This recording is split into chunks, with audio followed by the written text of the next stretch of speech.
ಸ್ನೇಹಿತರೆ, ಕನ್ನಡ ಪರ್ವ ಚಾನಲ್ಗೆ ಸ್ವಾಗತ. IPL 2025ರ RCBಯ ಮೂರನೇ ಪಂದ್ಯ ನಮ್ಮ ಚಿನ್ನಸ್ವಾಮಿ ಸ್ಟೇಡಿಯಂ ಅಲ್ಲಿ ನಡೀತು. ಇದು ಹೋಮ್ ಗ್ರೌಂಡ್ RCBಗೆ. ಹೋಮ್ ಗ್ರೌಂಡ್ ಅಲ್ಲಿ ಇದು ಮೊದಲನೇ ಪಂದ್ಯ. ಇದಕ್ಕಿಂತ ಮುಂಚೆ ಎರಡು ಪಂದ್ಯಗಳು ಹೋಮ್ ಅವೇ ಅಂದ್ರೆ ಕೋಲ್ಕತ್ತಾದಲ್ಲಿ ಮತ್ತು ಚೆನ್ನೈಯಲ್ಲಿ ಆಡಿದ್ರು, ಎರಡು ಗೆದ್ದು ಬಂದಿದ್ರು. ಬಟ್ ಆದ್ರೆ ಚಿನ್ನಸ್ವಾಮಿಯಲ್ಲಿ RCB ಮೊದಲನೇ ಪಂದ್ಯನ ಗೆಲ್ಲಕ್ಕೆ ಸ್ವಲ್ಪ ಎಡವಿದೆ ಅಂತಾನೆ ಹೇಳ್ಬೋದು. ಮೊಹಮ್ಮದ್ ಸಿರಾಜ್ ಮುಂಚೆ RCB ನಲ್ಲಿದ್ರು ಫ್ರಮ್ ದ ಬಿಗಿನಿಂಗ್. ಈ ವರ್ಷ ಅವ್ರನ್ನ ಮೆಗಾ ಆಕ್ಷನ್ ನಲ್ಲಿ ರಿಲೀಸ್ ಮಾಡಿದ್ಕೆ ಗುಜರಾತ್ ಟೈಟನ್ ಅವರು ಅವ್ರನ್ನ ತಗೊಂಡಿದ್ರು. ಸೊ ತುಂಬಾ ಆಕ್ರಮಣಕಾರಿ ಬೌಲಿಂಗ್ ಅನ್ನೇ ಮಾಡಿದ್ರು ಅಂತಾನೆ ಹೇಳ್ಬೋದು. ಅವ್ರ ಬೌಲಿಂಗಿಗೆ ತಕ್ಕ ಉತ್ತರವನ್ನ RCB ಕೊಡಕ್ ಆಗ್ಲಿಲ್ಲ ಅಂತಾನೆ ಇಲ್ಲಿ ಹೇಳ್ಬೋದು. ಹಾಗಾದ್ರೆ ಬನ್ನಿ, ಈ ಮ್ಯಾಚ್ ಅಲ್ಲಿ RCB ಎಡವಿದ್ದಲ್ಲಿ ಏನೇನ್ ತಪ್ಪುಗಳನ್ನ ಮಾಡಿದ್ರು, ಹಾಗೆ GT ಅವರ ಬೌಲಿಂಗ್ ಮತ್ತು ಬ್ಯಾಟಿಂಗ್ ಹೇಗಿತ್ತು ಅಂತ ಎಲ್ಲ ನೋಡ್ಕೊಂಬರೋಣ. ಸೊ IPL 2025ರ 14ನೇ ಮ್ಯಾಚ್ 2 ಏಪ್ರಿಲ್ 2025ರಲ್ಲಿ ನಡೀತು. ಸ್ಥಳ Chinnaswamy stadium, Bengaluru. RCB versus GT. So royal Challengers Bengaluru team ಇದಾಗಿತ್ತು, ಆಲ್ಮೋಸ್ಟ್ ಸೇಮ್ ಟೀಮ್. ಸೊ ಮುಂಚೆ ರಸಿಕ್ ಲಾಸ್ಟ್ ಮ್ಯಾಚ್ ಅಲ್ಲಿ ಬೆಂಚಲ್ಲಿ ಇದ್ರು, ಬಟ್ ಅವ್ರನ್ನ ಇಂಪ್ಯಾಕ್ಟ್ ಪ್ಲೇಯರ್ ಆಗಿ ಇಲ್ಲಿ ತಗೊಂಡ್ಬಂದಿದ್ದಾರೆ. ಅದಾಗೆ ಜಾಕೋಬ್ ಬೆಥೆಲ್ ಅವ್ರನ್ನು ಕೂಡ ಇಲ್ಲಿ ಇಂಪ್ಯಾಕ್ಟ್ ಪ್ಲೇಯರ್ ಆಗಿ ತಗೊಂಡ್ಬಂದಿದ್ದಾರೆ. ರೊಮ್ಯಾರಿಯೋ ಶೆಫರ್ಡ್ ನ ಬೆಂಚ್ ಅಲ್ಲಿ ಇದ್ ಮಾಡಿದ್ದಾರೆ ಇಂಪ್ಯಾಕ್ಟ್ ಪ್ಲೇಯರ್ ಅಲ್ಲಿ. ಬಟ್ ಶೆಫರ್ಡ್ ಯಾವತ್ತೂ ಆಡಿಲ್ಲ, ಬೆಥೆಲ್ ಯಾವತ್ತೂ ಆಡಿಲ್ಲ. ರಸಿಕ್ ಫಸ್ಟ್ ಮ್ಯಾಚ್ ಒಂದ್ ಮ್ಯಾಚ್ ಆಡಿದ್ರು. ಸೊ ಅದ್ಬಿಟ್ಟು ಪ್ಲೇಯಿಂಗ್ ಲೆವೆನ್ ಅಲ್ಲಿ ಆಲ್ಮೋಸ್ಟ್ ಸೇಮ್ ಇದೆ, ಯಾವುದೇ ಬದಲಾವಣೆಯನ್ನ RCB ಮಾಡಿಲ್ಲ ಅಂತಾನೆ ಹೇಳ್ಬೋದು. ಅದೇ ರೀತಿ ಗುಜರಾತ್ ಟೈಟನ್ ಅಲ್ಲಿ Kagiso Rabada. So Rabada mostly ಇಂಜುರಿಯಿಂದ ಹೊರಗಿದ್ರು ಅಂತ ಅನ್ಸುತ್ತೆ. ರಬಾಡ ಪ್ಲೇಸ್ ಅಲ್ಲಿ ಅರ್ಷದ್ ಖಾನ್ ಬಂದಿದ್ದಾರೆ. So Arshad Khan first match ಆಡಿದ್ರು, ಸೆಕೆಂಡ್ ಮ್ಯಾಚ್ ಅವ್ರನ್ನ ಆಡಿಸಿದ್ದಿಲ್ಲ. ಬಟ್ ಈ ಮ್ಯಾಚ್ ಅಲ್ಲಿ RCB ವಿರುದ್ಧ ಮತ್ತೆ ಆಟ ಆಡಿಸ್ತಾ ಇದ್ದಾರೆ. So impact player Sherfane Rutherford batting ಅಲ್ಲಿ ಬರ್ತಾರೆ. ಗ್ಲೆನ್ ಫಿನಿಕ್ಸ್ ಇವರೆಲ್ಲ ಮುಂಚೆ ಹೇಗಿದ್ರು ಅದೇ ಇಂಪ್ಯಾಕ್ಟ್ ಪ್ಲೇಯರ್ ಇದೆ. ಸೊ ಇದು ಗುಜರಾತ್ ಟೈಟನ್ ಅವರ ಟೀಮ್ ಆಗಿತ್ತು. ಸೊ ನನ್ನ ಪ್ರಿವ್ಯೂ ವಿಡಿಯೋದಲ್ಲಿ ನಾನು ಹೇಳ್ದಂಗೆ ಟಾಸ್ ಯಾರ್ಯಾಗಿದ್ರು ಇಲ್ಲಿ ಬೌಲಿಂಗ್ ಫಸ್ಟ್ ಆಯ್ಕೆ ಮಾಡ್ಕೊಂತಾರೆ. ಅದೇ ರೀತಿ RCBಯ ಹೋಮ್ ಗ್ರೌಂಡ್ ಅಲ್ಲಿ ಮೊದಲನೇ ಪಂದ್ಯ ಆಗಿರೋದ್ರಿಂದ ಸೊ ಗುಜರಾತ್ ಟೈಟನ್ ಟಾಸ್ ಗೆದ್ದು ಮೊದಲನೇ ಪಂದ್ಯ RCB ಅವರದ್ದು ಆಗಿರೋದ್ರಿಂದ ಸ್ವಲ್ಪ ಎಮೋಷನಲ್ಲು ಇರ್ತಾರೆ ಅಂತ ಎಲ್ಲ ಕ್ಯಾಲ್ಕುಲೇಟ್ ಮಾಡಿ ನೀವೇ ನಮಗೆ ಒಂದು ಟಾರ್ಗೆಟ್ ಕೊಡಿ, ನಾವು ಚೇಸ್ ಮಾಡ್ತೀವಿ ಅನ್ನೋ ಒಂದು ಚಾಲೆಂಜ್ ನ ಕೊಟ್ಟರು ಅಂತಾನೆ ಹೇಳ್ಬೋದು. ಸೊ ಟಾಸ್ ಗೆದ್ದು ಬೌಲಿಂಗ್ ಆಯ್ಕೆ ಮಾಡಿದ ಗುಜರಾತ್ ಟೈಟನ್ಸ್. ಹಾಗಾದ್ರೆ ಬನ್ನಿ, RCB ಬ್ಯಾಟಿಂಗ್ ಹೇಗಿತ್ತು ಅಂತ ನೋಡೋಣ. ಸೊ ನೀವೆಲ್ಲ ತುಂಬಾ ಜನ ನೋಡಿದ್ರೆ ನಿಮ್ಗೆ ಅಲ್ಲೇ ಗೊತ್ತಾಗಿರುತ್ತೆ, ಅಂತ ಮಾತಾಡಂಥದ್ದು ಏನು ಜಾಸ್ತಿ ಇಲ್ಲ. ಯಾಕಂದ್ರೆ ಮೊದಲಿನಿಂದನೇ ಸ್ಟ್ರಗಲ್ ಮಾಡ್ತಾ ಇದ್ರು ಅಂತಾನೆ ಹೇಳ್ಬೋದು. ಅದಾದ್ಮೇಲೆ ಯಾರು ನೋಡಿಲ್ಲ, ಓವರ್ ಬೈ ಓವರ್ ಎಲ್ಲ ವಿಶ್ಲೇಷಣೆ ಮಾಡ್ಕೊಂತ ಹೋಗೋಣ ಇಲ್ಲಿ. ಸೊ ಫಸ್ಟ್ 3 ಓವರ್ಸ್ ಅಲ್ಲಿ ಬರೀ 15 ರನ್ ಅನ್ನ ಕಲೆ ಹಾಕ್ತಾರೆ, ಬಟ್ 2 ವಿಕೆಟ್ಗಳನ್ನ ಕಳ್ಕೊಂತಾರೆ. ಸೊ ನೀವು ನೋಡ್ಬೋದು, ಮೊದಲನೇ ಓವರ್ ನಿಂದನೇ ಸ್ವಲ್ಪ ಬೌಲಿಂಗ್ ಅಟ್ಯಾಕ್ ತುಂಬಾ ಚೆನ್ನಾಗಿತ್ತು ಅಂತಾನೆ ಹೇಳ್ಬೋದು. ಮೊಹಮ್ಮದ್ ಸಿರಾಜ್ 6 ರನ್ ಕೊಡ್ತಾರೆ ಮೊದಲನೇ ಓವರ್ ಅಲ್ಲಿ, ಯಾವುದೇ ವಿಕೆಟ್ ಇಲ್ಲ. ಸೊ ಫಸ್ಟ್ ಬಾಲೇ ಸಾಲ್ಟ್ ಪುಲ್ ಮಾಡಕ್ ಹೋಗ್ತಾರೆ, ಅದು ಹಿಂದಿ ಏರ್ ಇರುತ್ತೆ, ಬಟ್ ಅಲ್ಲಿ ಯಾರು ಫೀಲ್ಡರ್ ಇರಲ್ಲ. ಬಟ್ ಫಸ್ಟ್ ಬಾಲೇ ಏರಲ್ಲಿ ಹೋದ್ರೆ ಸ್ವಲ್ಪ RCB ಅಭಿಮಾನಿಗಳಿಗೆ ಟೆನ್ಷನ್ ಆಗೇ ಆಗುತ್ತೆ ಅಂತಾನೆ ಹೇಳ್ಬೋದು. ಸೊ ಅದೇ ರೀತಿ ಎರಡನೇ ಬಾಲ್ ಕೊಹ್ಲಿ 4 ಹೊಡಿತಾರೆ. 5ನೇ ಬಾಲ್ ಸಾಲ್ಟ್ ಈಸಿ ಕ್ಯಾಚ್ ಇರುತ್ತೆ, ಕೀಪರ್ ಕ್ಯಾಚ್ ಅದು. ಬಟ್ ಬಟ್ಲರ್ ಸಂಹವ್ ಮಿಸ್ ಮಾಡ್ತಾರೆ. ಬಟ್ಲರ್ ಅಷ್ಟು ಈಸಿಯಾಗಿ ಕ್ಯಾಚ್ ಮಿಸ್ ಮಾಡಲ್ಲ, ಬಟ್ ಬಟ್ಲರ್ ಕ್ಯಾಚ್ ಮಿಸ್ ಮಾಡ್ತಾರೆ. ಇದೊಂದು ಲೈಫ್ ಅಂತಾನೆ ಹೇಳ್ಬೋದು. ಇನ್ನು ಸೆಕೆಂಡ್ ಓವರ್ ಅರ್ಷದ್ ಖಾನ್ ಮಾಡ್ತಾರೆ. ಅರ್ಷದ್ ಖಾನ್ 6 ರನ್ ಅನ್ನ ಕೊಡ್ತಾರೆ, ಬಟ್ ಇಲ್ಲಿ ಒಂದು ವಿಕೆಟ್ ಹೋಗುತ್ತೆ. 4ನೇ ಬಾಲಲ್ಲಿ, 2ನೇ ಓವರ್ನ 4ನೇ ಬಾಲಲ್ಲಿ ಕೊಹ್ಲಿ ಕ್ಯಾಚ್ ಕೊಟ್ಟು ಔಟ್ ಆಗ್ತಾರೆ. ಸ್ವಲ್ಪ ಬೌನ್ಸ್ ಇರುತ್ತೆ, ಬಾಲು ಫ್ಲಿಕ್ ಮಾಡಕ್ ಹೋಗ್ತಾರೆ, ಬಟ್ ಅದು ತುಂಬಾ ಟೈಮ್ಗಳಲ್ಲಿ 6 ಹೋಗಿರೋದು ಇದೆ. ಬಟ್ ಸಮವ್ ಇಲ್ಲಿ ವರ್ಕೌಟ್ ಆಗ್ಲಿಲ್ಲ ಕೊಹ್ಲಿಗೆ ಅಂತ ಅನ್ಸುತ್ತೆ. ಬೌಂಡ್ರಿಯಲ್ಲಿ ಕ್ಯಾಚ್ ಆಗುತ್ತೆ. ಸೊ ಕೊಹ್ಲಿ ಬರೀ 7 ರನ್ಗಳು 6 ಬಾಲಲ್ಲಿ ಒಂದು 4 ಹೊಡೆದು ಔಟ್ ಆಗ್ತಾರೆ. ಸೊ ಇದಾದ್ಮೇಲೆ ದೇವದತ್ ಪಡಿಕ್ಕಲ್ ಬರ್ತಾರೆ. ಫಸ್ಟ್ ಬಾಲೇ 4 ಹೊಡಿತಾರೆ, that is fine. But already ಒಬ್ಬ ಆ, ತುಂಬಾ ಒಳ್ಳೆ ಪ್ಲೇಯರ್ ಔಟ್ ಆಗಿದ್ದಾರೆ ಅಂತಂದಾಗ ಸ್ವಲ್ಪ ನೋಡ್ಕೊಂಡು ಆಟ ಆಡ್ಬೇಕಿತ್ತೇನೋ ಅಂತ ಅನ್ಸುತ್ತೆ. ಬಟ್ 3ನೇ ಓವರ್ ಅಲ್ಲಿ ಮೊಹಮ್ಮದ್ ಸಿರಾಜ್ಗೆ ಕ್ಲೀನ್ ಬೌಲ್ಡ್ ಆಗ್ತಾರೆ. ಮುಂದೆ ಬಂದು ಹೊಡೆಯಕ್ಕೆ ಹೋಗ್ತಾರೆ, ಬಟ್ ಕ್ಲೀನ್ ಬೌಲ್ಡ್ ಆಗ್ತಾರೆ. ಸೊ ಅವ್ರು ಹೊಡೆದಿದ್ 4 ರನ್. ಸೊ 1-4. ಇಂಟೆಂಟ್ RCBದು ನಮ್ಗೆ ಅರ್ಥ ಆಗಿದ್ದಿಲ್ಲ ಏನು ಅಂತಂದ್ರೆ, ಪ್ರತಿಯೊಬ್ರು ಹೊಡಿಲೇಬೇಕು ಅಂದ್ರೆ ಪ್ರತಿಯೊಬ್ರು ಸ್ವಲ್ಪ ಆ, ಏನಂತ ಹೇಳ್ತೀರಾ, ಹಿಟ್ಟರ್ ಮೈಂಡ್ ಸೆಟ್ ಅಲ್ಲೇ ಹೋಗಿ ಪ್ರತಿ ಬಾಲ್ನು ಹೊಡಿಯಕ್ಕೆ, ಅಥವಾ ಯಾವ್ಯಾವ ಬಾಲ್ ಹೊಡಿಯಕ್ಕಾಗುತ್ತೋ ಅವೆಲ್ಲವನ್ನು ಹೊಡಿಬೇಕು ಅನ್ನೋ ಮೈಂಡ್ ಸೆಟ್ ಅಲ್ಲೇ ಇರಬೇಕು ಅಂತ ಅನ್ಕೊಂಡಿದ್ರು ಅನ್ಸುತ್ತೆ. ಆಮೇಲೆ ಈ ಗ್ರೌಂಡಲ್ಲಿ ಮೇನ್ ಆಗಿ 200+ ನೀವು ಸ್ಕೋರ್ ಸೆಟ್ ಮಾಡಿದ್ರೆ ಅವಾಗ್ಲೇನೆ ನಿಮಗೆ ಗೆಲ್ಲೋ ಚಾನ್ಸಸ್ ಇರುತ್ತೆ. ಸೊ ಹಾಗಾಗಿ ಅಟ್ಯಾಕಿಂಗ್ ಮೈಂಡ್ ಸೆಟ್ ಅಲ್ಲೇ ಬಂದಿದ್ರು ಅಂತ ಅನ್ಸುತ್ತೆ. ಇಂಟೆನ್ಷನ್ ಇಸ್ ಕರೆಕ್ಟ್, ಆದ್ರೆ ಯಾವ ಬಾಲ್ನ ಹೊಡಿಬೇಕು ಯಾವ ಬಾಲ್ನ ಹೊಡಿಬಾರ್ದು ಅನ್ನೋದನ್ನ ತುಂಬಾ ಯೋಚನೆ ಮಾಡಿ ಇಲ್ಲಿ ಇದ್ ಮಾಡ್ಬೇಕಾಗುತ್ತೆ, ಕ್ಯಾಲ್ಕುಲೇಟ್ ಮಾಡಿ ಅಟ್ಯಾಕ್ ಮಾಡ್ಬೇಕಾಗುತ್ತೆ. ನೀವು ಎಲ್ಲಾ ಬಾಲು ಹೊಡಿಯಕ್ ಹೋದ್ರೆ ಇದೇ ತರ ರಿಸಲ್ಟೇ ಬರೋದು. ಸೊ ಮೂರನೇ ಓವರ್ ಅಲ್ಲಿನೇ 2 ವಿಕೆಟ್ ಹೋಗುತ್ತೆ. So this is very bad. Power play ಅಲ್ಲಿ ನೀವು 2 ರಿಂದ 3 ವಿಕೆಟ್ ಕಳ್ಕೊಂಡ್ರಿ ಅಂತಂದ್ರೆ ನಿಮ್ಮ ಆಟ ಸ್ಲೋ ಡೌನ್ ಆಗುತ್ತೆ, ನಿಮ್ಮ ಗೆಲ್ಲೋ ಚಾನ್ಸಸ್ ತುಂಬಾ ಕಡಿಮೆ ಇರುತ್ತೆ. ಸೊ ರಜತ್ ಪಟ್ಟೇದಾರ್ ಬರ್ತಾರೆ. ಸೊ 2 ಬಾಲ್ ಆಡಿದ್ಮೇಲೆ ಅವ್ರಿಗೆ LBW ಏನೋ ಒಂದು ಅಪೀಲ್ ಆಗುತ್ತೆ, ಬಟ್ ಅದು ಲೆಗ್ ಸೈಡ್ ಬಾಲ್ ಹೋಗ್ತಿದ್ದರಿಂದ ಆ, ಆ, ಅದು ವಿಫಲ ಆಗುತ್ತೆ ಅಂತಾನೆ ಹೇಳ್ಬೋದು. ತಗೊಂತಾರೆ ಇಲ್ಲಿ LBW ರಿವ್ಯೂನ ತಗೊಂತಾರೆ, ಅಂಪೇರ್ ಕೊಡಲ್ಲ ಬಟ್ ರಿವ್ಯೂ ತಗೊಂತಾರೆ. ಸೊ ಅದೇ ರೀತಿ 4th ಓವರ್ ಅಲ್ಲಿ ಅರ್ಷದ್ ಖಾನ್ ಬೌಲಿಂಗ್ ಅಲ್ಲಿ 12 ರನ್, ಅಂದ್ರೆ ಪಟ್ಟೇದಾರ್ ಒಂದು 4 ಹೊಡಿತಾರೆ, ಅದಾದ್ಮೇಲೆ ಸಾಲ್ಟ್ ಕೂಡ ಒಂದು 4 ಹೊಡಿತಾರೆ. ಸೊ 12 ರನ್ ಇಲ್ಲಿ ಕಲೆ ಹಾಕ್ತಾರೆ. So which is good. So 3 over ಏನೋ 2 ವಿಕೆಟ್ ಹೋದ್ರೂ you are coming back to normalcy ಇಲ್ಲಿ. ಅಂದ್ರೆ ಪವರ್ ಪ್ಲೇ ಇದೆ, ರನ್ ಮಾಡಬೇಕು ಅಂತೇಳಿ ಯೋಚನೆ ಮಾಡ್ತಾ ಇರ್ತೀರಾ. ಸೊ 5th ಓವರ್ ಅಲ್ಲಿ ಮೊಹಮ್ಮದ್ ಸಿರಾಜ್ ಬೌಲಿಂಗ್ ಅಲ್ಲಿ 8 ರನ್ ಕಲೆ ಹಾಕ್ತಾರೆ. ಸೊ ಇದರಲ್ಲಿ ಫಸ್ಟ್ ಏನೋ ಬಾಲೇ ರನ್ಔಟ್ ಚಾನ್ಸ್ ಇರುತ್ತೆ, ಡೈರೆಕ್ಟ್ ಹಿಟ್ ಆಗಿದ್ರೆ ಸಾಲ್ಟ್ ಔಟ್ ಆಗ್ಬಿಡ್ತಿದ್ರೇನೋ. ಸೊ ಇಲ್ಲಿ ರನ್ಔಟ್ ಒಂದು ಚಾನ್ಸ್ ಮಿಸ್ ಆಗುತ್ತೆ. ಸೊ ತುಂಬಾ ಟೆನ್ಸ್ಡ್ ಮೂಮೆಂಟ್ಸ್ ಅಂತಾನೆ ಹೇಳ್ಬೋದು RCB ಅಭಿಮಾನಿಗಳಿಗೆ ಹೋಮ್ ಗ್ರೌಂಡ್ ಅಲ್ಲಿ. ಅದೇ ರೀತಿ 4.3 ಅಲ್ಲಿ ಸಾಲ್ಟ್ ಒಂದು 6 ಹೊಡಿತಾರೆ. ಸೊ ಇದು ಒಂದು ಮ್ಯಾಚ್ ನ ಹೈಲೈಟ್ ಅಂತಾನೆ ಹೇಳ್ಬೋದು. ಇದು ಔಟ್ ಆಫ್ ದ ಸ್ಟೇಡಿಯಂ ಹೋಗುತ್ತೆ 105 ಮೀಟರ್ಸ್. ಅದೇ ರೀತಿ ನೆಕ್ಸ್ಟ್ ಬಾಲ್ನು ಮುಂದೆ ಬಂದು ಹೊಡೆಯಕ್ಕೆ ಹೋಗ್ತಾರೆ, ಸಿರಾಜ್ ಬೌಲಿಂಗ್ ಅಲ್ಲಿ ಮತ್ತೆ ಬೌಲ್ಡ್ ಆಗ್ತಾರೆ. ಸೊ ಸಾಲ್ಟ್ ಕೂಡ ಅಷ್ಟೇನು ಇಂಪ್ಯಾಕ್ಟ್ ಮಾಡಿಲ್ಲ. ಸೊ ಆಲ್ರೆಡಿ ನೀವು 2 ವಿಕೆಟ್ ಕಳ್ಕೊಂಡಾಗ ಮತ್ತೆ ನೀವು ಅದೇ ತರ ಕ್ಯಾಲ್ಕುಲೇಷನ್ ಇಲ್ದಂಗೆನೆ ಆಟ ಆಡಕ್ ಹೋಗ್ತೀರಾ ಅಂತಂದ್ರೆ which is not good. So ಯೋಚನೆ ಮಾಡಿ ಮುಂದಿನ ಪಂದ್ಯಗಳಲ್ಲಿ ಆಡಬೇಕು ಅಂತ ಅನ್ಸುತ್ತೆ. ಸೊ ನೀವು ನಿಮ್ಮ ಏನೋ ಕಾಂಟ್ರಿಬ್ಯೂಷನ್ 14 ರನ್, 1 4 1 6 ಅಷ್ಟೇ ಇರೋದಿಲ್ಲಿ. ಸೊ ಮತ್ತೆ ಲಿವಿಂಗ್ಸ್ಟೋನ್ ಹೊಸ ಬ್ಯಾಟ್ಸ್ಮನ್ ಬರ್ತಾರೆ. ಫಸ್ಟ್ ಬಾಲೇ LBW ರಿವ್ಯೂ ತಗೊಂತಾರೆ, ಬಟ್ ಆ ರಿವ್ಯೂ ವಿಫಲ ಆಗುತ್ತೆ ಇಲ್ಲಿ.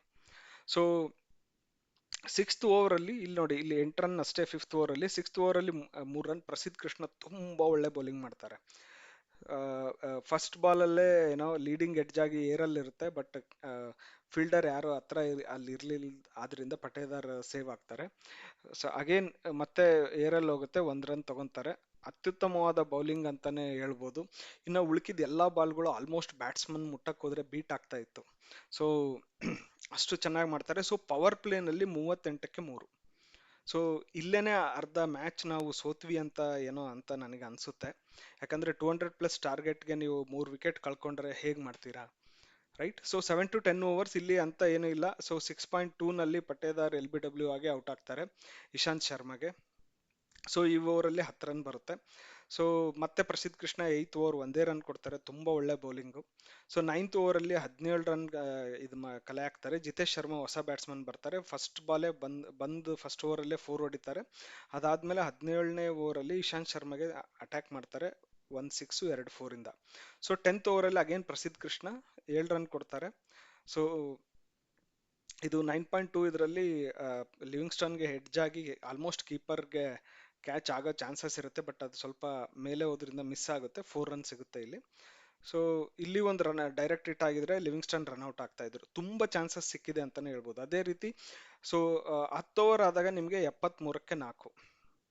10 ಓವರ್ ಆದಾಗ 73ಕ್ಕೆ 4 ವಿಕೆಟ್ನ ಕಳ್ಕೊಂತೀರಾ. ಸೊ 11 ರಿಂದ 15 ಓವರ್ ನೀವು ನೋಡೋದಾದ್ರೆ, ಸೊ ಇಲ್ಲಿ ಒಂದು ಲೈಫ್ ಸಿಗುತ್ತೆ ಲಿವಿಂಗ್ಸ್ಟನ್ಗೆ. ಇದು ಮ್ಯಾಚ್ನ ಟರ್ನಿಂಗ್ ಪಾಯಿಂಟ್ ಅಂತಾನೆ ಹೇಳ್ಬೋದು. ಈ ಲೈಫ್ ಸಿಕ್ಕಿದ್ದಿಲ್ಲ ಅಂದಿದ್ರೆ RCBದು ಅಷ್ಟೊಂದು ಟಾರ್ಗೆಟ್ ಇರ್ತಾ ಇತ್ತೋ ಇಲ್ಲೋ ಅದನ್ನು ಒಂದು ಡೌಟ್ ಇದೆ. ಸೊ ಸಾಯಿ ಕಿಶೋರ್ ಓವರಲ್ಲಿ 11th ಓವರಲ್ಲಿ 7 ರನ್ ಕಲೆ ಹಾಕ್ತಾರೆ, ಬಟ್ ಇಲ್ಲೊಂದು ಕ್ಯಾಚ್ ಡ್ರಾಪ್ ಆಗುತ್ತೆ ಬೌಂಡ್ರಿನಲ್ಲಿ, ತೆವಾಟಿಯಾ ಡ್ರಾಪ್ ಮಾಡ್ತಾರೆ, ಜಿತೇಶ್ ಶರ್ಮಾ ಒಂದು 4 ಹೊಡಿತಾರೆ. ಸೊ ಅದೇ ರೀತಿ 12ನೇ ಓವರಲ್ಲಿ ಬಂದ್ರೆ 11 ರನ್ಸ್. ರಶೀದ್ ಖಾನ್ಗೆ ಆಲ್ಮೋಸ್ಟ್ ಟಾರ್ಗೆಟ್ ಮಾಡ್ತಾರೆ. ಇಲ್ಲೊಂದು LBW ರಿವ್ಯೂ ತಗೋತಾರೆ, ಇದು LBW ರಿವ್ಯೂ ವಿಫಲ ಆಗುತ್ತೆ ಲಿವಿಂಗ್ಸ್ಟನ್ಗೆ. ಸೊ ಈ ಓವರ್ 11 ರನ್ ಬರುತ್ತೆ. ಅದಾದ ನಂತರ ಸಾಯಿ ಕಿಶೋರ್ 3 ರನ್, ಬಟ್ ಜಿತೇಶ್ ಶರ್ಮಾ ಇಲ್ಲಿ ಔಟ್ ಆಗ್ತಾರೆ. ಸೊ 21 ಬಾಲ್ಗೆ 33 ರನ್, 5 4 1 6 ತುಂಬಾ ಒಳ್ಳೆ ಕಾಂಟ್ರಿಬ್ಯೂಷನ್ ಮಾಡ್ತಾರೆ, ಬಟ್ ಇನ್ನೂ ಸ್ವಲ್ಪ ಹೊತ್ತು ಇರ್ಬೋದಿತ್ತೇನೋ ಅಂತ ಅನ್ಸುತ್ತೆ. But he was in attacking mode. ಇದು ಒಂದು ಒಳ್ಳೆ ಕಾಂಟ್ರಿಬ್ಯೂಷನ್. ಸೊ ಕೃಣಾಲ್ ಪಾಂಡೆ ಬರ್ತಾರೆ. ಸೊ ಇಲ್ಲಿ ಲಿವಿಂಗ್ಸ್ಟನ್ಗೆ ಮತ್ತೆ ಒಂದು ಚಾನ್ಸ್ ಸಿಗುತ್ತೆ ನೋಡಿ. ಇಲ್ಲಿ 13.2 ಓವರಲ್ಲಿ ಸ್ಟಂಪ್ ಮಿಸ್ ಮಾಡ್ತಾರೆ, ಜಾಸ್ ಬಟ್ಲರ್ ಸ್ಟಂಪಿಂಗ್ ಮಾಡೋದು ಮಿಸ್ ಮಾಡ್ತಾರೆ. ಸೊ ಲಿವಿಂಗ್ಸ್ಟನ್ ಡೇ ಆಗಿತ್ತೇನೋ ಇದು ಅಂತ ಗೊತ್ತಿಲ್ಲ ನನಗೆ, ಸೋತ್ರು ಒಳ್ಳೆ ಪರ್ಫಾರ್ಮೆನ್ಸ್ ಮಾಡಿದ್ರು. ಈ ಓವರಲ್ಲಿ 9 ರನ್ ಬರುತ್ತೆ. ಸೊ ಅದೇ ರೀತಿ 15ನೇ ಓವರಲ್ಲಿ 2 ರನ್ ಅಷ್ಟೇ, Krunal Pandya catch and bowled ಆಗ್ತಾರೆ ಲೀಡಿಂಗ್ ಎಡ್ಜ್ ಆಗಿ. ಸಾಯಿ ಕಿಶೋರ್ ಬೌಲಿಂಗ್ ಇರ್ತಾರೆ, ಅವ್ರಿಗೇನೆ ಕ್ಯಾಚ್ ಹೋಗುತ್ತೆ. ಸೊ ಕೃಣಾಲ್ ಪಾಂಡ್ಯ ಅಂತ ಏನು ಇಲ್ಲಿ ಕಾಂಟ್ರಿಬ್ಯೂಟ್ ಮಾಡೋಕ್ಕಾಗಲ್ಲ. ನೆಕ್ಸ್ಟ್ ಟಿಮ್ ಡೇವಿಡ್ ಬರ್ತಾರೆ. So R C B batting ಅಲ್ಲಿ ಮೇನ್ ಹೈಲೈಟ್ ಯಾರ್ಯಾರಪ್ಪ ಅಂತಂದ್ರೆ ಇವತ್ತು ಆ, ಜಿತೇಶ್ ಶರ್ಮಾ, ಲಿವಿಂಗ್ಸ್ಟನ್ ಮತ್ತೆ ಟಿಮ್ ಡೇವಿಡ್. ಸೊ ನೀವು ನೋಡ್ಬೋದು ಇಲ್ಲಿ, ಸಾರಿ 15 ಓವರ್ ಆದಾಗ 105ಕ್ಕೆ 6. ಸೊ ಆಲ್ಮೋಸ್ಟ್ 140 150 ಅಷ್ಟೇ ಆಗ್ಬೋದೇನೋ ಅಂತ ಅನ್ಕೊಂಡಿರೋ ಒಂದು ಸಂದರ್ಭದಲ್ಲಿ, ಸೊ ಲಿವಿಂಗ್ಸ್ಟನ್ ಮತ್ತೆ ಟಿಮ್ ಡೇವಿಡ್ 16ನೇ ಓವರಲ್ಲಿ 14 ರನ್ ಕಲೆ ಹಾಕ್ತಾರೆ. 17ನೇ ಓವರಲ್ಲಿ ಸಾಯಿ ಕಿಶೋರ್ಗೆ 10 ರನ್ ಕಲೆ ಹಾಕ್ತಾರೆ. ಸೊ 18ನೇ ಓವರಲ್ಲಿ 20 ರನ್. ಸೊ ಇಲ್ಲಿ ಮತ್ತೆ ಸಾಯಿ ಕಿಶೋರ್ ಒಂದು ಕ್ಯಾಚ್ ಡ್ರಾಪ್ ಮಾಡ್ತಾರೆ ಲಿವಿಂಗ್ಸ್ಟನ್ದು, ಸೊ ಅಲ್ಲಿ 6 ಹೋಗುತ್ತೆ ಬೌಂಡ್ರಿನಲ್ಲಿ. ಸೊ ಲಿವಿಂಗ್ಸ್ಟನ್ ಈ ಓವರಲ್ಲಿ 18ನೇ ಓವರಲ್ಲಿ 50 ರನ್ನ ರೀಚ್ ಮಾಡ್ತಾರೆ. ಸೊ 18ನೇ ಓವರ್ ರಶೀದ್ ಖಾನ್ಗೆ 20 ರನ್ಸ್ ಕಲೆ ಹಾಕ್ತಾರೆ. 19ನೇ ಓವರಲ್ಲಿ ಮೊಹಮ್ಮದ್ ಸಿರಾಜ್ ಮತ್ತೆ ತುಂಬಾ ಒಳ್ಳೆ ಬೌಲಿಂಗ್, 4 ರನ್ ಅಷ್ಟೇ ಕೊಡ್ತಾರೆ. ಲಿವಿಂಗ್ಸ್ಟೋನ್ ಕ್ಯಾಚ್ ಆಗುತ್ತೆ, ಔಟ್ ಆಗ್ತಾರೆ. ಸೊ ಭುವನೇಶ್ವರ್ ಕುಮಾರ್ ಹೊಸ ಬ್ಯಾಟ್ಸ್ಮನ್ ಬರ್ತಾರೆ, ಬಟ್ 20ನೇ ಓವರಲ್ಲಿ 16 ರನ್. ನೀವು ನೋಡ್ಬೋದು ಪ್ರಸಿದ್ಧ್ ಕೃಷ್ಣಗೆ ಒಂದು 6 2 4. ಸೊ ಇದು ಮಾಡಿ ಲಾಸ್ಟ್ ಬಾಲ್ಗೆ ಟಿಮ್ ಡೇವಿಡ್ ಔಟ್ ಆಗ್ತಾರೆ. ಸೊ ಓವರ್ ಆಲ್ ಒಂದು ಒಳ್ಳೆ ಕಾಂಪಿಟೇಟಿವ್ ಸ್ಕೋರ್ ಅಂತಾನೆ ಹೇಳ್ಬೋದು. ಬಟ್ 200 ಗಡಿ ದಾಟ್ಲೇಬೇಕಿತ್ತು ಈ ಗ್ರೌಂಡ್ ಅಲ್ಲಿ. ಬಟ್ ಇದನ್ನ ಡಿಫೆಂಡ್ ಮಾಡ್ತಾರ ಬೆಂಗಳೂರು ಬೌಲರ್ಸ್ ಅಂತ ನೋಡೋಣ. ಸೊ ಲಾಸ್ಟ್ 5 ಓವರ್ಸ್ ಅಲ್ಲಿ 64 ರನ್ ಕಲೆ ಹಾಕ್ತಾರೆ 2 ವಿಕೆಟ್ ನಷ್ಟಕ್ಕೆ. ಸೊ ಫೈನಲ್ ಸ್ಕೋರ್ ಬಂದು 169ಕ್ಕೆ 8. ಸೊ ಆರ್ ಸಿ ಬಿ ಪರ ತುಂಬಾ ಒಳ್ಳೆ ಬ್ಯಾಟಿಂಗ್ ಮಾಡಿದವರು ಅಂದ್ರೆ ಇವ್ರ ಮೂವರೇ. ಲಿವಿಂಗ್ಸ್ಟೋನ್ 40 ಬಾಲಲ್ಲಿ 54 ರನ್, 1 4, ಆಮೇಲೆ 5 6 ಹೊಡಿತಾರೆ 135 ಸ್ಟ್ರೈಕ್ ರೇಟ್ ಅಲ್ಲಿ. ಜಿತೇಶ್ ಶರ್ಮಾ 21 ಬಾಲ್ಗೆ 33 ರನ್, 5 4 1 6 157 ಆಸುಪಾಸು ಸ್ಟ್ರೈಕ್ ರೇಟ್ ಅಲ್ಲಿ. ಟಿಮ್ ಡೇವಿಡ್ 18 ಬಾಲ್ 32 ರನ್, ತುಂಬಾ ಒಳ್ಳೆ ಕಾಂಟ್ರಿಬ್ಯೂಷನ್ ಇದು. ಇಲ್ಲ ಅಂದಿದ್ರೆ ನಾವು 169 ರೀಚ್ ಆಗ್ತಾ ಇದ್ದಿಲ್ಲ. 3 6, ಸಾರಿ 3 4 2 6 177 ಸ್ಟ್ರೈಕ್ ರೇಟ್. ಸೊ ಅದೇ ರೀತಿ ನೀವು ಇಲ್ಲಿ ಗುಜರಾತ್ ಟೈಟನ್ ಬೌಲಿಂಗ್ ನೋಡೋದಾದ್ರೆ ಮೊಹಮ್ಮದ್ ಸಿರಾಜ್ 4 ಓವರಲ್ಲಿ 19 ರನ್ ಅಷ್ಟೇ ಕೊಡ್ತಾರೆ, 3 ವಿಕೆಟ್ ತಗೊಂತಾರೆ. ಸೊ 4.8 ಎಕನಾಮಿನಲ್ಲಿ. ಅರ್ಷದ್ ಖಾನ್ 2 ಓವರಲ್ಲಿ 17. ಇದು ಒಂದು ಒಳ್ಳೆ ಕಾಂಟ್ರಿಬ್ಯೂಷನ್ ಅಂತಾನೆ ಹೇಳ್ಬೋದು. ಪ್ರಸಿದ್ಧ್ ಕೃಷ್ಣನು ತುಂಬಾ ಒಳ್ಳೆ ಬೌಲಿಂಗ್ ಮಾಡ್ತಾರೆ. ಇಶಾಂತ್ ಶರ್ಮಾ ಆಮೇಲೆ ರಶೀದ್ ಖಾನ್ಗೆ ಸ್ವಲ್ಪ ಆ, ಹೆಚ್ಚಿಗೆ ರನ್ ಕೊಟ್ಟಿದ್ದಾರೆ ಅಂತ ಬಿಟ್ಟರೆ, ಸಾಯಿ ಕಿಶೋರ್ ಕೂಡ ಅತ್ಯುತ್ತಮವಾದ ಬೌಲಿಂಗ್ ಮಾಡಿದ್ರು. 4 ಓವರ್ 22 ರನ್ 2 ವಿಕೆಟ್. ತುಂಬಾ ಒಳ್ಳೆ ಸ್ಪಿನ್ನರ್ ಅಂತಾನೆ ಮಾಡಿದ್ರು ಅಂತ ಅನ್ಬೋದು ನಾವು. ಸೊ ಇನ್ನು ಗುಜರಾತ್ ಟೈಟನ್ಸ್ ಬ್ಯಾಟಿಂಗಿಗೆ ಬರೋದಾದ್ರೆ ಫಸ್ಟ್ 3 ಓವರ್ಸ್ ಅಂತ ಏನು ಬ್ಯಾಟಿಂಗ್ ಮಾಡಲ್ಲ. ಶುಭ್ಮನ್ ಗಿಲ್ ಒಂದು 4 ಹೊಡಿಯೋದ್ ಬಿಟ್ರೆ 15 ರನ್ಗೆ 0 ವಿಕೆಟ್. ಬಟ್ ನಮ್ಮರು 15 ರನ್ಗೆ 2 ವಿಕೆಟ್ ಹೋಗಿರುತ್ತೆ ಇಲ್ಲಿ. ಸೊ ಅದೇ ಡಿಫ್ರೆನ್ಸ್ ಆಯ್ತಾ. ಸೊ ಅದೇ ತರ 4 to 6 ಓವರ್ಸ್ ಇಲ್ಲಿ ನೋಡೋದಾದ್ರೆ 4th ಓವರ್ 11 ರನ್ಸ್. ಸೊ ಇವ್ರದ್ದು ಬ್ಯಾಟಿಂಗ್ ನಾನು ಲಾಸ್ಟ್ 2 ಮ್ಯಾಚಲ್ಲೂ ನೋಡಿದ್ದೀನಿ. ಇನಿಷಿಯಲಿ ಪಿಚ್ನ ಅಸೆಸ್ ಮಾಡ್ತಾರೆ, ಕಂಡೀಷನ್ಸ್ನ ಅಸೆಸ್ ಮಾಡ್ತಾರೆ, ಆಮೇಲೆ ಸ್ಲೋಲಿ ಅವ್ರ ಪೇಸ್ನ ಇನ್ಕ್ರೀಸ್ ಮಾಡ್ತಾ ಹೋಗ್ತಾರೆ. ತುಂಬಾ ಒಳ್ಳೆ ಅಟ್ಯಾಕಿಂಗ್ ಏನೋ ಸ್ಟ್ರಾಟಜಿ ಅಂತಾನೆ ಹೇಳ್ಬೋದು. ಫಸ್ಟ್ ಒಂದ್ 2 3 ಓವರಲ್ಲಿ ನೋಡ್ಕೊಂಡೆ, ಯಾರು ಲೂಸ್ ಬಾಲ್ ಇತ್ತಂದ್ರೆ ಹೊಡಿ, ಇಲ್ಲ ಅಂತಂದ್ರೆ you respect the bowler, you respect the conditions. But ಅದಾದ್ಮೇಲೆ ಅಟ್ಯಾಕ್ ಮಾಡಕ್ ಹೋಗ್ತಾರೆ. ಸೊ ನೀವು ನೋಡ್ಬೋದು ಇಲ್ಲಿ 3.3 ಸಾಯಿ ಸುದರ್ಶನ್ 6 ರನ್ ಹೊಡಿತಾರೆ ಹ್ಯಾಸಲ್ವುಡ್ಗೆ. 3.4 ಸಾಯಿ ಸುದರ್ಶನ್ ಮತ್ತೆ 4 ಹೊಡಿತಾರೆ. ಸೊ 11 ರನ್ ಕಲೆ ಹಾಕ್ತಾರೆ. ಇಲ್ಲಿ 15 ರನ್ ಅಷ್ಟೇ, ಇಲ್ಲಿ ಒಂದೇ ಓವರಲ್ಲಿ 11 ರನ್. ಸೊ ಅದೇ ರೀತಿ ಭುವನೇಶ್ವರ್ ಕುಮಾರ್ಗೂ ಕೂಡ 7 ರನ್. ಇಲ್ಲಿ ನೆಕ್ಸ್ಟ್ ರಸಿಕ್ ದಾರ್ ಬೌಲಿಂಗಿಗೆ ಬರ್ಲಿಕ್ಕೋಸ್ಕರ ಇಂಪ್ಯಾಕ್ಟ್ ಪ್ಲೇಯರ್ ಆಗಿ ರಸಿಕ್ ದಾರ್ ತಗೊಂತಾರೆ. ಇದು ನನಗೆ ಸ್ವಲ್ಪ ಕ್ವಶನ್ ಮಾರ್ಕ್ ಅನ್ಸಿದ್ದೆ. ಯಾಕೆ ಅಂತಂದ್ರೆ, ಸೊ ನಿಮ್ಮ ಹತ್ರ ಆಲ್ರೆಡಿ 3 ಫಾಸ್ಟ್ ಬೌಲರ್ ಇದ್ದಾರೆ, ಇನ್ನೊಬ್ಬ ಫಾಸ್ಟ್ ಬೌಲರ್ ಬೇಕಿತ್ತಾ, ಅಥವಾ ನೀವು ಸುಯಶ್ ಶರ್ಮಾನೇ ಕಂಟಿನ್ಯೂ ಮಾಡ್ಬೋದಿತ್ತಾ ಆಸ್ ಎ ಸ್ಪಿನ್ನರ್ ಅನ್ನೋದು ಒಂದು ಕ್ವಶನ್ ಮಾರ್ಕ್ ಬರುತ್ತೆ ನನಗಿಲ್ಗೆ. ಯಾಕಂದ್ರೆ ಸಾಯಿ ಕಿಶೋರ್ ಏನಿದ್ರು, ಸಾಯಿ ಕಿಶೋರ್ ಸಕ್ಸಸ್ಫುಲ್ ಆಗಿದ್ರು ಕೂಡ ಲಾಸ್ಟ್ ಅವ್ರು ಬೌಲಿಂಗ್ ಮಾಡಿದಾಗ Sai Kishore was A successful spinner. So ನಾವು ಸುಯೇಶ್ ಶರ್ಮಾ ಲಾಸ್ಟ್ 2 ಮ್ಯಾಚಸ್ ಅಲ್ಲಿ ಸ್ವಲ್ಪ ಚೆನ್ನಾಗೇ ಮಾಡಿದ್ರಿಂದ we could have tried Suyesh Sharma ಅನ್ಸುತ್ತೆ. ಇದು ಒಂದು ಸ್ವಲ್ಪ ಈ ಡಿಸಿಷನ್ ಮೇಲೆ ನನಗೆ ಅಂತ ಏನು ಈ ಡಿಸಿಷನ್ ಇಷ್ಟ ಆಗಿಲ್ಲ. ಯಾಕಂದ್ರೆ ರಸಿಕ್ ದಾರ್ ಫಸ್ಟ್ ಮ್ಯಾಚ್ ಅಲ್ಲೂ ಕೂಡ ಸ್ವಲ್ಪ ತುಂಬಾನೇ ಜಾಸ್ತಿ ರನ್ಸ್ ನ ಕೊಟ್ಟಿದ್ದಾರೆ. ಸೊ ಅದೇ ರೀತಿ ಈ ಮ್ಯಾಚ್ ಅಲ್ಲೂ ಕೂಡ ತುಂಬಾ ಜಾಸ್ತಿ ರನ್ ಕೊಟ್ಟಿದ್ದಾರೆ, ಯಾಕಂದ್ರೆ ಅನುಭವದ ಕೊರತೆ ಇದೆ. ಸೊ ನೀವು ಪಿಚ್ ನ ಅಸೆಸ್ ಮಾಡಿದ್ಮೇಲೆ ನಿಮಗೆ ಫಾಸ್ಟ್ ಬೌಲರ್ ಬೇಕಾ ಅಥವಾ ಸ್ಪಿನ್ನರ್ ಬೇಕಾ ಅಂತೇಳಿ ಇಂಪ್ಯಾಕ್ಟ್ ಪ್ಲೇಯರ್ನ ನೀವು ಸುಯೇಶ್ ಶರ್ಮನೆ ಕರ್ಕೊಂಡು ಬರ್ಬೋದಿತ್ತು. ಬಟ್ ರಸಿಕ್ದಾರ್ನ ಕರ್ಕೊಂಡ್ ಬಂದಿದ್ರೆ ಇದೊಂದು ಮಿಸ್ಟೇಕ್ ಅಂತ ನನ್ಗೆ ಅನ್ಸುತ್ತೆ. ಮುಂದಿನ ಪಂದ್ಯಗಳಲ್ಲಿ ಏನ್ ಮಾಡ್ತಾರೆ ಅಂತ ನೋಡೋಣ. ಸೊ ಸೊ ಈ ಓವರ್ ಅಲ್ಲಿ ಭುವನೇಶ್ವರ್ ಕುಮಾರ್ಗೆ ಶುಭ್ಮನ್ ಗಿಲ್, ಭುವನೇಶ್ವರ್ ಕುಮಾರ್ ಬೌಲಿಂಗ್ ಅಲ್ಲಿ ಔಟ್ ಆಗ್ತಾರೆ. 14 ರನ್ ಅಷ್ಟೇ ಕಲೆ ಹಾಕಕ್ಕಾಗುತ್ತೆ. ಹೊಸ ಬ್ಯಾಟ್ಸ್ಮನ್ ಜೋಸ್ ಬಟ್ಲರ್. ಇಲ್ಲಿಂದ ನಾವು ಆಲ್ಮೋಸ್ಟ್ ಅವ್ರನ್ನ ಔಟ್ ಮಾಡಕ್ ಆಗಲ್ಲ.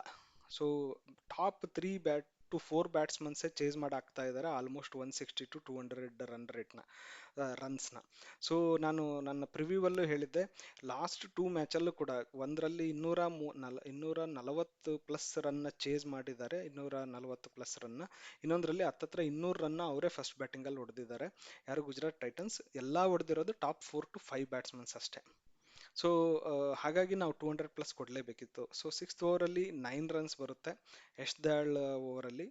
ಸೊ ಸಾಯಿ ಸುದರ್ಶನ್ 4 ರನ್ಸ್ ಹೊಡಿತಾರೆ. ಜೋಸ್ ಬಟ್ಲರ್ ಲೀಡಿಂಗ್ ಎಡ್ಜ್ ಆಗುತ್ತೆ.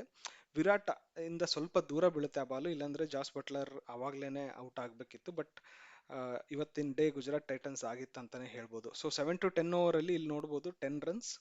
ಅದಾದ್ಮೇಲೆ ಯಶ್ ದಯಾಳ್ ರಸಿಕ್ ದಾರ್ಗೆ. ಸೊ ನಾನು ಅದನ್ನೇ ಹೇಳ್ತಾ ಇದ್ದೆ, ಫಸ್ಟ್ ಮ್ಯಾಚಲ್ಲೂ ಅವರು ಸ್ವಲ್ಪ ಏನೋ ತುಂಬಾನೇ ರನ್ಸ್ ಕೊಟ್ಟಿದ್ದಾರೆ, ಆಮೇಲೆ ಅನುಭವದ ಕೊರತೆ ಇದೆ. ಸೊ ಈ ಮ್ಯಾಚಲ್ಲಿ ಬೇಕಿತ್ತ ರಸಿಕ್ದಾರ್ ಅನ್ನೋದು ಕ್ವಶನ್ ಮಾರ್ಕ್. ಸೊ 10 ರನ್ ಇಲ್ಲಿ ಕೊಡ್ತಾರೆ, ಮತ್ತೆ ಯಶ್ ದಯಾಳ್ ಕಂಟ್ರೋಲ್ ಮಾಡ್ತಾರೆ, ಮತ್ತೆ 18 ರನ್ಗಳನ್ನ ರಸಿಕ್ದಾರ್ ಕೊಡ್ತಾರೆ. ಸೊ ಗುಜರಾತ್ ಟೈಟನ್ ಅವರು ಯಾರನ್ನ ಟಾರ್ಗೆಟ್ ಮಾಡಬೇಕು ಅಂತ ಆಲ್ಮೋಸ್ಟ್ ಡಿಸೈಡ್ ಆಗ್ಬಿಡ್ತಾರೆ, ಈ ತರ ಬೌಲರ್ಸ್ನ ನೀವು ತಗೊಂಡ್ಬಂದು ಹಾಕಿದ್ರೆ. ಸೊ ನೋಡಿ, ಇಲ್ಲಿ 2 6 ಒಂದು 4. ಬಟ್ಲರ್ ಒಬ್ಬರೇ ಹೊಡಿತಾರೆ. ನೀವು ಬಟ್ಲರ್ ಆಪೋಸಿಟ್ ರಸಿಕ್ದಾರ್ನ ಇಳಿಸಿದ್ರೆ ಬಿಡ್ತಾರಾ? ಸೊ ನೆಕ್ಸ್ಟ್ 10ನೇ ಓವರಲ್ಲಿ ಕೃಣಾಲ್ ಪಾಂಡ್ಯ ಬರ್ತಾರೆ. ಬಟ್ ಕೃಣಾಲ್ ಪಾಂಡ್ಯ ಇವತ್ತು ಅಂತ ಏನು ಎಫೆಕ್ಟಿವ್ ಅಂತ ಅನಿಸ್ಲಿಲ್ಲ ನನಗೆ. ಬೌಲಿಂಗಲ್ಲಾಗಲಿ ಬ್ಯಾಟಿಂಗಲ್ಲಾಗಲಿ ಯಾವುದ್ರಲ್ಲನಾದರೂ ಒಂದು ಕಾಂಟ್ರಿಬ್ಯೂಷನ್ ಇರಬೇಕಿತ್ತು. ಸೊ 7 ರನ್ಗಳನ್ನು ಇಲ್ಲಿ ಕೊಡ್ತಾರೆ.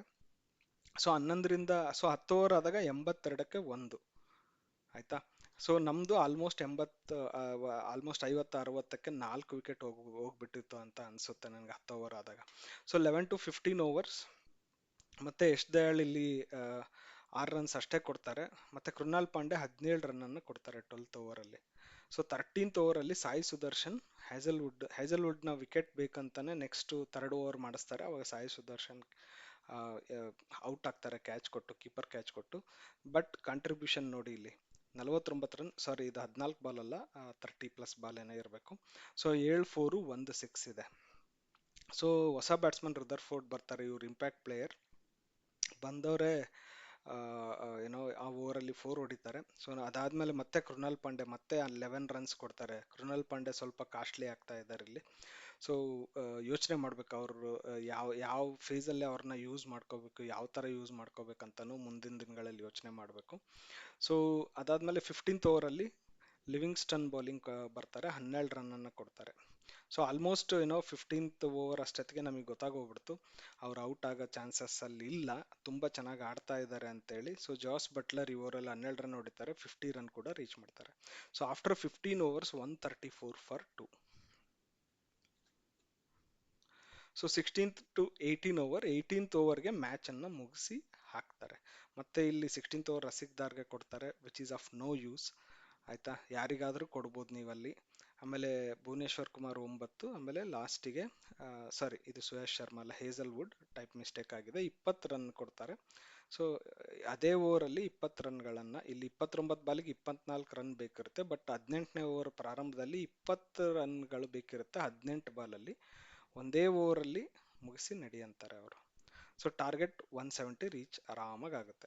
ಸೊ ಸಾಯಿ ಸುದರ್ಶನ್ ತುಂಬಾ ಒಳ್ಳೆ ಬ್ಯಾಟಿಂಗ್. ಜಾಸ್ ಬಟ್ಲರ್ 39 ಬಾಲಲ್ಲಿ 73, 187 ಸ್ಟ್ರೈಕ್ ರೇಟ್. ರುದರ್ಫೋರ್ಡ್ ಕೂಡ 167. ನೋಡಿ, ಟಾಪ್ 4 ಬ್ಯಾಟ್ಸ್ಮನ್ಸೇ ಆಡ್ತಾ ಇದ್ದಾರೆ. ತುಂಬಾ ತುಂಬಾ ಡೇಂಜರಸ್ ಪ್ಲೇ ಆಡ್ತಾ ಇದ್ದಾರೆ ಗುಜರಾತ್ ಟೈಟನ್ ಅವರು. ಆಮೇಲೆ ಸ್ಮಾರ್ಟ್ ಪ್ಲೇ ಆಲ್ಸೋ ಆಡ್ತಾ ಇದ್ದಾರೆ. ಯಾವ ಬಾಲ್ ಹೊಡಿಬೇಕು, ಯಾವ ಬಾಲ್ ಹೊಡಿಬಾರ್ದು, ಹೇಗೆ ಟಾರ್ಗೆಟ್ ಮಾಡಬೇಕು, ತುಂಬಾ ತುಂಬಾ ಚಾಣಾಕ್ಷತೆಯಿಂದ ಆಡ್ತಾ ಇದ್ದಾರೆ. ಸೊ ಇಲ್ಲೇ RCB ಅವರು ಎಡವಿದ್ದು ಅನ್ಸುತ್ತೆ. ಪ್ರತಿ ಬಾಲ್ನ ಹೊಡೆಯಕ್ಕೆ ಹೋಗೋದು, that is not the way. So ನೀವು ನೋಡ್ಬೋದು, ಭುವನೇಶ್ವರ್ ಕುಮಾರ್ ಪರವಾಗಿಲ್ಲ, ಸ್ವಲ್ಪ ಎಕನಾಮಿಕಲ್ ಬೌಲರ್. ಹೇಸಲ್ವುಡ್ ಕೂಡ ಲಾಸ್ಟ್ ಓವರಲ್ಲಿ 20 ರನ್ ಹೋಗಿದ್ರಿಂದ, otherwise he was very good. Yash Dayal ಕೂಡ ತುಂಬಾ ಎಕನಾಮಿಕಲ್. ಇಲ್ಲಿ 3 over 35 run. Rasikh Dar 11 or 12 runs per over. Krunal ಪಾಂಡ್ಯನೂ ಅಷ್ಟೇ. ಆಮೇಲೆ ಲಿವಿಂಗ್ ಸ್ಟೋನ್ 1 ಓವರ್ ಮಾಡಿದ್ದಾರೆ. ಸೊ ಇದಾಗಿತ್ತು ಆರ್ ಸಿ ಬಿಯ ಬೌಲಿಂಗ್ ಇದು. So man of the match ಬಂದು ಮೊಹಮ್ಮದ್ ಸಿರಾಜ್, 3 ವಿಕೆಟ್ 19 ರನ್ ಅಷ್ಟೇ ಕೊಡ್ತಾರೆ, ಎಕನಾಮಿ 4.80. ಸೊ ನನ್ನ ಪ್ರಕಾರ home ground advantage R C B ತಗೋಬೇಕು.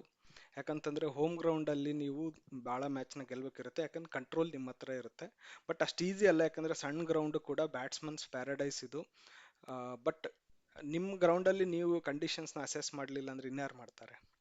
ಸೊ ಹಾಗಾಗಿ ಮುಂದಿನ ಪಂದ್ಯಗಳಲ್ಲಿ ಹೋಮ್ ಗ್ರೌಂಡಲ್ಲಿ ಆದಷ್ಟು ಅಡ್ವಾಂಟೇಜ್ ಜಾಸ್ತಿ ತೊಗೊಳಕ್ ನೋಡಿ. ಈ ಥರ ಮಿಸ್ಟೇಕ್ಗಳನ್ನ ಮಾಡಬೇಡಿ. ನೀವು ಟಾರ್ಗೆಟ್ ಸೆಟ್ ಮಾಡಿ, ಬಟ್ ಎಲ್ಲ ಬಾಲು ಹೊಡೆಯಕ್ಕೆ ಹೋದ್ರೆ ಟಾರ್ಗೆಟ್ ಸೆಟ್ ಆಗಲ್ಲ. ಸ್ಮಾರ್ಟ್ ಆಗಿ ಆಡ್ಬೇಕು. ನೋಡಿ, ಅವರು 16-17 ಓವರಲ್ಲೇನೆ ನೀವು 170 ಚೇಸ್ ಮಾಡ್ತಾರೆ ವಿಕೆಟ್ ಉಳಿಸ್ಕೊಂಡ್ರೆ. ಹೌದಾ? ಸೊ ನೀವು 16 ಓವರ್ವರೆಗೂ ವಿಕೆಟ್ ಇದ್ರೆ you could have reached 20-20, 200 to 220 also. 200 plus score ಇತ್ತು ಅಂದಿದ್ರೆ ಅವರಿಗೂ ಸ್ವಲ್ಪ ಏನೋ ಅಟ್ಯಾಕ್ ಆಗಿ ಆಡಬೇಕಾಗುತ್ತೆ, ಅವಾಗ ವಿಕೆಟ್ ಹೋಗುತ್ತೆ. ಸೊ ಆ ಥರ ಟಾರ್ಗೆಟ್ನ ಸೆಟ್ ಮಾಡೋಕ್ಕೆ, ಸ್ಮಾರ್ಟ್ ಆಗಿ ಸೆಟ್ ಮಾಡೋಕ್ಕೆ ನೋಡಿ. ಸೊ ಇನ್ನು ಈ ಮ್ಯಾಚ್ ಆದಮೇಲೆ ಪಾಯಿಂಟ್ಸ್ ಟೇಬಲ್ ಹೇಗಿದೆ ಅಂತ ನೋಡೋದಾದ್ರೆ, ಆರ್ ಸಿ ಬಿ ಟಾಪ್ ಇತ್ತು, ಈಗ ಥರ್ಡ್ಗೆ ಬಂದಿದ್ದಾರೆ. ಅಂದರೆ 3ರಲ್ಲಿ 2 ಗೆದ್ದಿದ್ದಾರೆ. ಮುಂಚೆ ನಮ್ಮ ರನ್ ರೇಟ್ 2+2.2 ಸಮಥಿಂಗ್ ಇತ್ತು. ಈಗ ಈ ಮ್ಯಾಚ್ ಆದಮೇಲೆ ಆರ್ ಸಿ ಬಿದು +1.149 ಬಂದಿದೆ. ಗುಜರಾತ್ ಟೈಟನ್ನು ಕೆಳಗಡೆ ಇದ್ರು, ಈಗ 4th ಪೊಸಿಷನ್ ಬಂದಿದ್ದಾರೆ, 3ರಲ್ಲಿ 2, ಅವ್ರದ್ದು ಕೂಡ ರನ್ ರೇಟ್ ಪ್ಲಸ್ ಆಗಿದೆ. ಸೊ ಮುಂದಿನ ಪಂದ್ಯ 7th ಏಪ್ರಿಲ್ 2025 ಸೋಮವಾರ ನಡೆಯುತ್ತೆ. ಅದು match number 21. R C B Mumbai Indians ವಿರುದ್ಧ ಆಡ್ತಾರೆ, ವಾಂಖೆಡೆ ಸ್ಟೇಡಿಯಂ ಮುಂಬೈಯಲ್ಲಿ. ಇರ್ಲಿ, ಒಂದ್ ಮ್ಯಾಚ್ ಸೋತ್ರೆ ಎಲ್ಲ ಸೋತ್ವಿ ಅಂತ ಅರ್ಥ ಅಲ್ಲ. ಇದರಿಂದ ಸಾಕಷ್ಟು ಕಲಿಬೋದು. ಸಾಕಷ್ಟು ಕಲಿಯೋದೇನಪ್ಪ ಅಂತಂದ್ರೆ, ಯಾವ ಬೌಲರ್ಗಳನ್ನ ನಾವು ತಗೋಬೇಕು ಅನ್ನೋದನ್ನ ಫಸ್ಟ್ ನೋಡಬೇಕು. ಅನುಭವ ಇರೋರು ಬೇಕಾ, ಅನನುಭವಿಗಳನ್ನ ತಗೊಂಡು ಆಡಿಸ್ಬೇಕಾ, ಯಾರು ನಮ್ಮ ಕಂಡೀಷನ್ಗೆ ಸೂಟ್ ಆಗ್ತಾರೆ ಅಂತೇಳಿ ಫಸ್ಟ್ ನೋಡಬೇಕು. ಬ್ಯಾಟಿಂಗ್ ಟಾರ್ಗೆಟ್ ಸೆಟ್ ಮಾಡಬೇಕಾದ್ರೆ ನೀವು ಸ್ಟ್ರಾಟಜಿಕಲಿ ಯೋಚನೆ ಮಾಡಿ ವಿಕೆಟ್ ಉಳಿಸ್ಕೊಂಡು ನೀವು ಅಟ್ಯಾಕಿಂಗ್ ಮೋಡ್ಗೆ ಹೋಗ್ಬೇಕು. ಅದು ಒಂದನ್ನ ನೀವು ಇಲ್ಲಿ ಯೋಚನೆ ಮಾಡ್ಬೇಕು ಆರ್ ಸಿ ಬಿ ಅವರು. ಸೊ ಅದಾದ್ಮೇಲೆ ಒಂದು ಪಾಸಿಟಿವ್ ಏನಂತಂದ್ರೆ, ಅರ್ಲಿ ಡೇಸ್ 3ನೇ ಮ್ಯಾಚ್ ಅಲ್ಲೇನೆ ನಮಗೆ ನಮ್ದು entire batting lineup open up ಆಗ್ತಾ ಇದೆ. ಅಂದ್ರೆ ಟಿಮ್ ಡೇವಿಡ್, ಭುವನೇಶ್ವರ್ ಕುಮಾರ್ ವರೆಗೂ ಬಂದು ಬ್ಯಾಟಿಂಗ್ ಆಡಿದ್ರು. ಅಂದ್ರೆ ನಮ್ಮಲ್ಲಿ ಆ ಕ್ಷಮತೆ ಇದೆಯಾ ಇಲ್ಲ ಅಂದ್ರೆ, ನಾವು ಅಕಸ್ಮಾತ್ ಫಸ್ಟ್ ಟಾಪಲ್ಲಿ ಇರೋರು 3-4 ಬೇಗ ಔಟ್ ಆಗ್ಬಿಟ್ರೆ, ಬೇರೆಯವ್ರು ಬಂದು ನಮ್ಮ ಟಾರ್ಗೆಟ್ನ ಸೆಟ್ ಮಾಡಕ್ ಕ್ಷಮತೆ ಇದೆಯಾ ಇಲ್ಲ ಅಂತ ನೋಡಿದ್ರೆ, ಇವತ್ತಿನ ಪಂದ್ಯದಲ್ಲಿ ಅದು ತುಂಬಾ ಒಳ್ಳೆ ಪಾಸಿಟಿವ್ ಪಾಯಿಂಟ್ ಅಂತಾನೆ ಹೇಳ್ಬೋದು. ಸೊ ನೀವು ಆಲ್ಮೋಸ್ಟ್ 70-80 ರನ್ ಆಸ್ಪಾಸ್ 5 ವಿಕೆಟ್ ಹೋಗ್ಬಿಟ್ಟಿತ್ತು.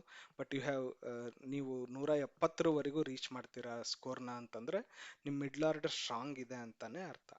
ಸೊ ಅದು ಒಂದು ಪಾಸಿಟಿವ್ನ ತಗೊಳ್ತಾ, ಕನ್ನಡ ಪರ್ವದಿಂದ ಆರ್ ಸಿ ಬಿಯ ಕಟ್ಟಾಭಿಮಾನಿಯಾಗಿ ಹೇಳೋಣ, ಈ ಸಲ ಕಪ್ ನಮ್ದೇ. ಈ ವಿಡಿಯೋ ನಿಮಗೆ ಇಷ್ಟ ಆಗಿದೆ ಅನ್ಕೊಂತಿದ್ದೀನಿ. ಇಷ್ಟ ಆಗಿದ್ರೆ ನಮ್ಮ ಚಾನಲ್ನ ಫಾಲೋ ಮಾಡಿ, ನಮ್ಮ ಪೇಜಸ್ನ ಫಾಲೋ ಮಾಡಿ. ಧನ್ಯವಾದಗಳು.